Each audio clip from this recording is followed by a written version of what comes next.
लोग तुम्हारी चिता की आखिरी लकड़ी के जलने तक का वेट करेंगे और जब वो आखिरी लकड़ी भी जल करके बुझ जाएगी तब तुम्हारा भाई, बेटा, दोस्त ये सब अनंत समय के लिए तुम्हें शमशान में छोड़कर तुम्हारी अगली यात्रा के लिए अलविदा बोलकर छोड़कर वापस अपने घरों में लौट जाएंगे। कुछ दिन तो तुम उनके बीच जिंदा रहोगे कि अच्छा इंसान था, थोड़े दिन और जी लेता, और फिर समय के भंवर में वो तुम्हें कहीं पीछे छोड़कर आगे निकल पड़ेंगे। वो तुम्हारा वापस आने का वेट नहीं करेंगे क्योंकि उनको पता होगा कि जो एक बार चला गया वो वापस नहीं आता, तो वेट करने से क्या फायदा।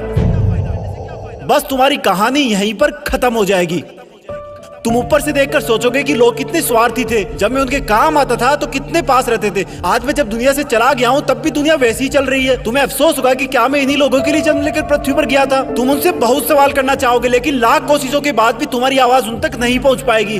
तुम वापस आकर फिर से दोबारा जिंदगी जीना चाहोगे क्योंकि तुम्हें जिंदगी जीने का मतलब तब समझ में आ चुका होगा। तुम्हें महसूस होगा कि तब तुम अपनी लाइफ में अपने आसपास के माहौल में खुद को कितना भूल गए थे। तुम्हें जवाब मिल चुका होगा कि क्यों तुम अपने सपने पूरे नहीं कर पाए, क्यों तुम अपने सपनों की गाड़ी नहीं खरीद पाए, क्यों तुम अपने सपनों का घर नहीं बना पाए, क्यों तुम अपने बच्चों को अच्छी शिक्षा नहीं दे पाए, क्यों तुम अपना करोड़ों का बिजनेस खड़ा नहीं कर पाए, क्यों तुम्हारे सपने सिर्फ सपने बन के रह गए। तुम्हें सबसे बड़ी सीख ये मिल चुकी होगी कि अगर अगले जन्म में कुछ भी ना कर पाया ना तो कम से कम टाइम वेस्ट नहीं करूंगा। तुम चाहोगे कि काश 2 मिनट, सिर्फ 2 मिनट और मिल जाए तो हिस्ट्री में जाकर अपने बेटे के साथ खेल सकूं, अपनी बेटी की शादी किसी और के साथ करा सकूं, अपनी माँ से अपनी गलतियों की माफी मांग सकूं, अपने पापा के सहारे की लकड़ी की जगह अपने हाथ से सहारा दे सकूं। तब तुम्हें लगेगा कि उस वक्त मेरे पास 24 घंटे थे, 52 हफ्ते थे, कई दशक थे, लेकिन मैंने कितना टाइम वेस्ट किया। माँ जगाते जगाते थक जाती थी लेकिन तुम रात को देर तक पढ़ने के बहाने से सुबह 8 बजे तक सोते रहते थे, जबकि असलियत ये थी कि तुम चैटिंग करते रहते थे, अपनी फोटोज को एडिट करके अपने आप को स्मार्ट दिखाते थे, गंदे वीडियो देखते थे। कितना टाइम वेस्ट करते थे तुम। जब माँ का फोन आता था तो तुम अपने जवानी वाले प्यार के साथ बिजी रहते थे और जब तुम्हारी माँ सो जाती थी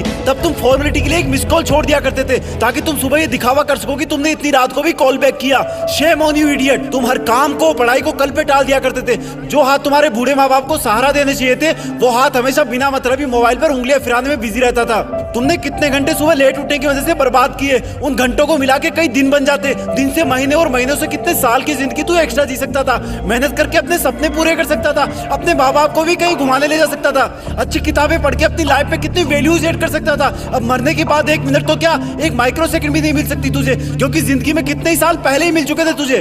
पर थैंक गॉड कि ऐसा कुछ भी नहीं हुआ। अभी तुम अभी मरे नहीं हो। थैंक गॉड कि आज तुम थैंक गॉड बोलने के लायक इस धरती पर बचे हुए हो। तुम्हारा वक्त, तुम्हारे सपने अभी पूरे नहीं हुए हैं। तुम्हारे माँ बाप, घर वाले अब भी तुम्हारे सफल होने का वेट कर रहे हैं। तुम्हारा दिल अब भी तुम्हारे सपने पूरे होने का वेट कर रहा है। थैंक गॉड कि तुम्हारे हाथ की घड़ी अब भी तुम्हें वो दिन दिखाने का वेट कर रही है जब तुम एक हीरो की तरह लोगों के सामने खड़े होगे और लोग तुम्हारी रियल कहानियां सुनकर आंसुओं से भर जाएंगे, मोटिवेट होंगे। और उन लोगों को सबसे ज्यादा अफसोस होगा जिनने तुमको कुछ साल पहले मेहनत करने वाला ढोंगी कहा था, लेकिन फिर भी तुम्हारे मन में उनके लिए 1% भी बुरी भावना नहीं होगी। ये अलार्म कल भी बजेगा। अगर तुम उठ गए तो ये तुम्हारे जिंदा रहने का सबसे पहला सबूत होगा।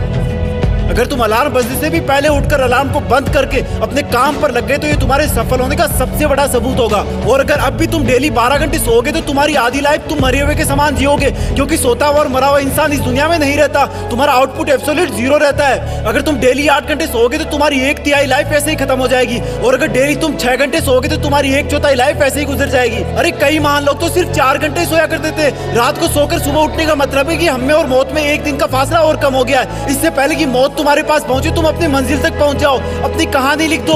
जो लाइफ में करना चाहते हो वो कर लो, पर कम से कम सुबह जल्दी उठना सीख लो, क्योंकि तुम ज्यादा जीने के लिए अपनी उम्र नहीं घटा सकते। सिर्फ और सिर्फ बची हुई जिंदगी में टाइम मैनेज करके अपना टाइम बढ़ा सकते हो। तुम्हें करना होगा, तुम कर सकते हो।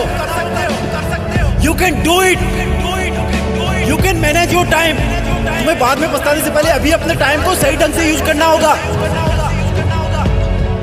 जय हिंद।